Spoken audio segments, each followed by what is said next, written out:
শনিবার দুপুরে নিজ বাসায় গলায় ফাঁস দিয়ে আত্মহত্যা করেছেন ছোট পর্দার অভিনেতা জাহের আলভির স্ত্রী আফরা ইবনাত ইকরা।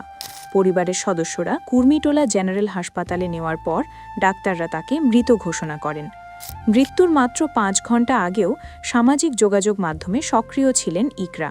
নিজের ফেসবুক অ্যাকাউন্টে একটি পোস্ট শেয়ার করেছিলেন তিনি। ওই পোস্টে তিনি তার বোনের মাতৃত্ব যাত্রার এক তিক্ত অভিজ্ঞতার কথা তুলে ধরেছিলেন। অন্যদিকে মৃত্যুর আগে ইকরা 28 ফেব্রুয়ারি শুক্রবার ভূমিকম্প নিয়ে তার ফেসবুকে এক স্ট্যাটাসে লেখেন, আজকে যখন ভূমিকম্প হলো আমি একদম শান্ত ছিলাম। রিজিক রাস্তায় ছিল, আমি ঘরে। মনে হলো যাই হোক আমার সন্তান নিরাপদ। আহা, সন্তানের মায়া।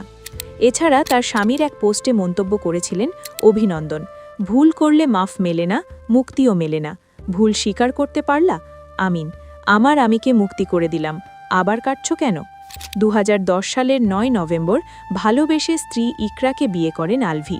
তাদের সংসারে রিজিক নামের এক পুত্র সন্তান রয়েছে।